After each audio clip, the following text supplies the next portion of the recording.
வானதி பாண்டிய சொன்னது மாதிரி வானதி மேலே பாண்டிக்கு ஒரு அக்கறையே இல்லை அப்படின்னு நினைக்கிறவங்க மறக்காமல் நம்ம வீடியோக்கு ஒரு லைக் பண்ணிவிட்டு கமெண்ட்டில் சொல்லுங்கள்.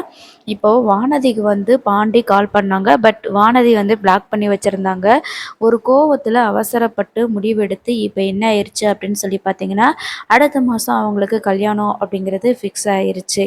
ஆனாலும் வானதிக்கு வந்துட்டு பாண்டியை மறக்க முடியாமல் ஒரு கோவத்தில் இப்படி ஒரு முடிவு எடுத்துட்டோம், நம்ம வீட்டில் என்னடானா வேகமாக நமக்கு கல்யாணம் பண்ணி வைக்கிறதுக்கு ரெடி பண்ணுறாங்களேன்னு சொல்லிட்டு வருத்தப்பட்டுட்டு அவங்க என்ன பண்ணுறாங்கன்னா, பாண்டிக்கிட்ட பேசுகிறதுக்காக மறுபடியும் கால் பண்ணுறாங்க. அப்போது பாண்டி வந்துட்டு ஃபோனை எடுக்கவே இல்லை. வீட்டில் பெரிய பிரச்சனை போய்கிட்டு இருக்குது அப்படின்னு சொல்லிட்டு வானதி ஃபோன் போடும் போதெல்லாம் எடுக்கலை. ஒருவேளை வானதி மேலே நம்ம பாண்டிக்கு அக்கறை இருந்துச்சு அப்படின்னா, பிளாக் பண்ணி வச்சுருந்ததை பிளாக் லிஸ்ட்லேருந்து எடுத்து கால் பண்ணுறாளே, என்ன பிரச்சனையாக இருக்குமோ அப்படின்னு சொல்லிட்டு அத்தனை தடவை கால் பண்ணி ஒரு தடவையாவது ரெஸ்பான்ஸ் பண்ணியிருக்கலாம். இல்லை நான் வெளியில் இருக்கிறேன் அப்புறம் கூப்பிட்றேன் அப்படி இப்படின்னு சொல்லிட்டு ஏதாவது சொல்லியிருந்தா கூட வானதி கொஞ்சம் அமைதியாக இருப்பாங்க. பட் மொத்தத்துக்கு ஃபோன் எடுக்காமல் இருக்கிறது கொஞ்சம் தப்பு தான். இதே இடத்துல நம்ம நிலா வந்து சோழனுக்கு கால் பண்ணியிருந்தா, சோழன் வந்து அட்டன் பண்ணாமல் இருந்திருப்பாரா? நிலாவுக்கு ப்ரிஃபரன்ஸ் கொடுக்காம இருந்திருப்பாரா? அதே மாதிரி தான் நம்ம சந்தா கால் பண்ணியிருக்கும்போது சேர் அண்ணா எடுக்காம இருப்பாங்களா? கண்டிப்பா எடுத்திருப்பாங்க.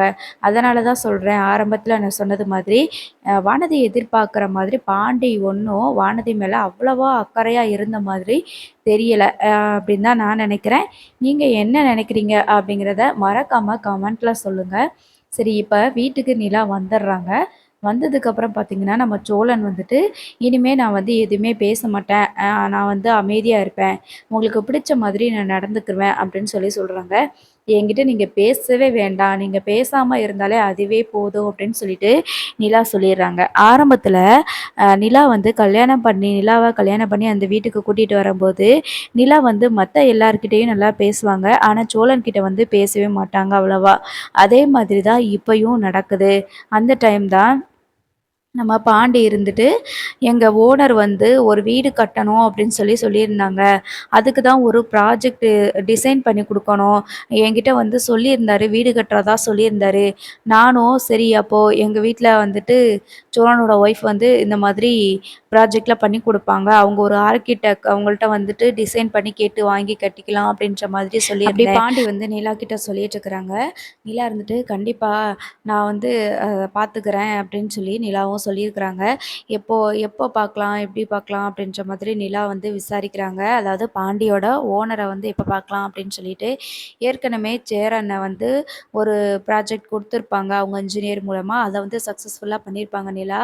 அதே மாதிரி தான் வந்து இதையும் பண்ணலாம் அப்படின்னு சொல்லுவாங்க. "இல்ல நான் ஓனர வீட்டுக்கு கூட்டிட்டு வரேன்." அப்படின்னு சொல்றாங்க. "இல்ல வேண்டாம் பாண்டி. நான் வேணா கடைக்கு வந்துடுறேனே. மெக்கானிக் ஷாப்க்கே வந்துடுறேன் நானு." அப்படின்னு சொல்லிட்டு நிலா சொன்னதுனால, "சரி அப்ப பேசாம அங்கேயே வந்துருங்க." அப்படின்னு சொல்லிட்டு நம்ம பாண்டி வந்து பேசுறாங்க. ஸோ பாண்டி மூலியமா வந்துட்டு ஒரு ப்ராஜெக்ட் வந்து நிலாவுக்கு வரப்போகுது. மறுநாள் காலையில வந்து பார்த்தீங்கன்னா, பாண்டியோட மெக்கானிக் ஷாப்ல வந்துட்டு வேலைய பார்த்துட்ருக்கும்போது, நிலா வந்து அங்க வராங்க. கூட வந்து சோழன் வரல. சோழன் வந்து சொல்லுவாங்க, "நிலா நீங்க பாண்டியோட கடைக்கு தானே போறீங்க, நானும் வரேன்னு." சொல்லும்போது, "ஒண்ணும் வர வேண்டாம். எனக்கு போக தெரியும். இந்த மாதிரி பின்னாடியே வர்றது, என்னைய கூட்டிட்டு போய் அங்க ட்ராப் பண்றேன், கூட்டிட்டு வரேன் அப்படின்னு சொல்ற வேலையெல்லாம் விட்டுருங்க." அப்படின்னு சொல்லிட்டு நிலா சொன்னதுனால, நம்ம சோழனும் வந்து வரமாட்டாங்க. சரி ஓகே அப்படின்னு சொல்லிட்டு. அதான் நான் சொன்னது மாதிரி தான். ஆரம்பத்தில எப்படி நிலா கல்யாணம் பண்ணிட்டு அந்த வீட்டுக்கு வந்தாங்களோ, சோழன் கிட்ட பேசாம எப்படி அவாய்ட் பண்ணாங்களோ, அந்த மாரி தான் பண்றாங்க. அப்போ பாண்டி வந்து கடையில இருக்கும்போது நிலா வந்து போறாங்க. போயிட்டு சரி வந்துட்டீங்கன்னு சொல்லிட்டு நிலா வந்த உடனே வேகமா சேர் எடுத்து போட்டு பாண்டி உட்கார சொல்றாங்க. கண்ணன அனுப்பி ஜூஸ் வாங்கிட்டு வர சொல்றாங்க. அப்போ வானதி இருந்துட்டு, "இத்தன நாளா அவன் வந்து கடையிலயும் இல்ல.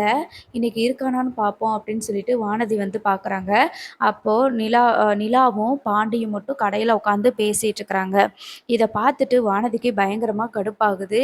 இந்த மேடத்துக்கிட்ட பேசுறதுக்காக தான் என் ஃபோன் எடுக்க மாட்டேங்கிறானா? இதுக்காக தான் என்னைய கழட்டி விட பார்க்குறானா? என்னைய மொத்தத்துக்கும் வெறுக்கிறதுக்கு காரணமே இந்த நிலா தான் அப்படின்னு சொல்லிட்டு ரொம்ப தப்பாவே புரிஞ்சுக்கிறாங்க. அந்த நேரத்தில கண்ணன் ப்ரோ வேற இல்லன்றதுனால, இப்படி கடையில இவங்க மட்டும் தனியா உட்காந்து பேசிக்கிட்டு இருக்கிறாங்க. வீட்ல பேச முடியாத விஷயங்கள்லாம் இங்க பேசுறாங்க போல இருக்குது. அந்த கண்ணன் ப்ரோ வேற காணோம் அப்படின்னு சொல்லிட்டு வானதி வந்து பேசிக்கிட்டு இருக்கிறாங்க. அந்த நேரம் வானதி வந்து நினைச்சிட்டு இருக்கிறாங்க. வானதி வந்துட்டு அந்த நேரம் பாண்டியோட நம்பருக்கு வந்து கால் பண்றாங்க. ஆனா பாண்டி வந்து ஃபோனை எடுக்கவே இல்ல. 2, 3 நாளா என்ன பிரச்சனை அப்படிங்கிறது தெரியும். பிரச்சனை முடிஞ்சதுக்கு அப்புறமாவது பாண்டி வந்து கால் பண்ணியிருக்கணும் வானதிக்கு. பட் கால் பண்ணல. ஸோ இதனால இப்பயாவது கால் பண்றாங்களா, அட்டெண்ட் பண்ணி ஏதாவது சொல்லியிருக்கணும். நிலா வந்து சொல்லுவாங்க, "ஃபோன் வருது அட்டெண்ட் பண்ணி பேசுங்கன்னு" சொல்லும்போது, "இல்ல ஒரு கிளையண்ட்டு அவங்க வந்துட்டு ஒரு கஸ்டமர் தான். வண்டி சர்வீஸ் விட்டுருந்தாங்க. வண்டி ரெடி ஆயிருச்சான்னு சொல்லிட்டு கேட்டு கால் பண்றாரு" அப்படின்னு சொல்லிட்டு பொய் சொல்லிருவாரு. ஆனா, இத வானதி கேட்டுட்டு, நான் தான் கால் பண்றேன்னு தெரியுது. அப்படி இருந்தும், அந்த நிலா கிட்ட இவன் எப்படி சொல்றான்னு பாரு.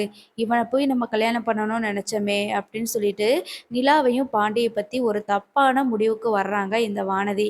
இத வந்துட்டு எப்படியாவது பெரிய சண்டையா இழுத்துட்டு போவாங்க அப்படிங்கிறது நமக்கு நல்லாவே தெரியும். வானதி இந்த டயத்துல அங்க வந்து பேசியிருந்தாலும் கூட, அவங்க நிலா எதுக்காக வந்து கடையில உட்காந்துருக்குறாங்க, பாண்டி என்ன பேசிட்டு இருக்கிறாங்க அப்படிங்கிறது வந்து தெரியும். ஆனா அதெல்லாம் பத்தி யோசிக்காம மறுபடியும் கோவத்தோடயே என்ன பண்ணிடுறாங்கன்னா, வீட்டுக்கு போயிடுறாங்க. அதாவது நிலாவையும், பாண்டியும் பத்தி தப்பா நெனச்சுட்டு திரும்பவும் வீட்டுக்கு போயிடுறாங்க. அதுக்கப்புறமா கண்ணன் ப்ரோ வராரு. அவர் வந்து ஜூஸ் வாங்கிட்டு வந்து நிலாவுக்கு குடுக்குறாரு.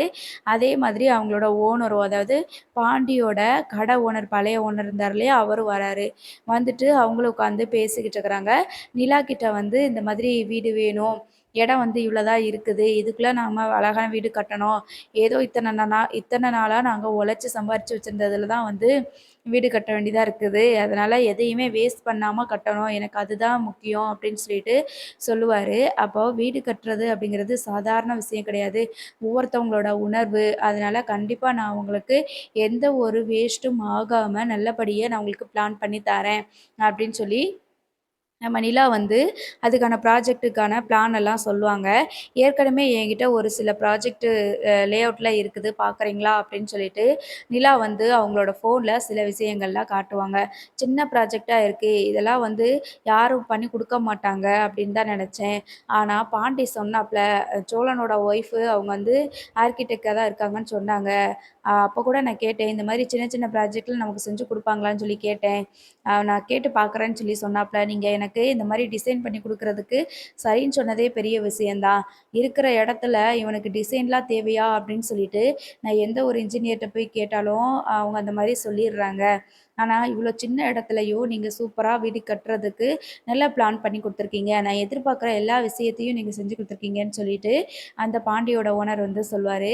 கண்டிப்பா இந்த ப்ராஜெக்ட்ட எனக்கு முடிச்சு குடுத்துருங்கன்னு சொல்லிட்டு அங்கருந்து சந்தோஷமா சொல்லிட்டு அப்படியே கிளம்புவாரு. நிலா இருந்துட்டு, "ரொம்ப சந்தோஷம் பாட்டி. உங்களால ஒரு ப்ராஜெக்ட்டும் கிடைச்சிருக்குது. பாவம் கஷ்டப்படுறவங்களுக்கு நம்ம கரெக்ட்டா வீடு கட்டி குடுக்குறதுக்கு, கரெக்ட்டா இடத்த வேஸ்ட் பண்ணாம பிளான் பண்ணி குடுக்குறதும் நமக்கு ஒரு சேவை மாரி தான்." அப்படின்ற மாதிரி நிலா வந்து சொல்லுவாங்க. சொல்லிட்டு, "சரி நான் வீட்டுக்கு போறேன்னு" சொல்லும்போது, பாண்டி இருந்துட்டு, "நான் வேணா உங்கள வீட்ல வந்து ட்ராப் பண்ணட்டுமா?" அப்படின்னு சொல்லிட்டு கேட்குறாங்க. "இல்ல நானே போயிருவேன் பாண்டி, வீட்டுக்கு போயிருவேன்" அப்படின்னு சொல்லிட்டு நிலா வந்துட்டு கிளம்பிட்டாங்க. இப்போ இதுக்கப்புறமாவது வானதி வந்து பேசணும். ஆனா வானதி வந்து இனிமே பாண்டிய கல்யாணம் பண்ணணுன்ற நெனப்பையே விட்டுறணும். நமக்கு பார்த்த மாப்பிள்ளைய வந்து கல்யாணம் பண்ணிறணும். இவன் என்ன பண்ணாலும் நம்மள ஏத்துக்க போறது கிடையாது. நம்ம தான் தேடி தேடி போறோம். ஆனா இவன் நம்மள சுத்தமா விரும்பல அப்படின்னு சொல்லி நெனச்சு தப்பு கணக்கு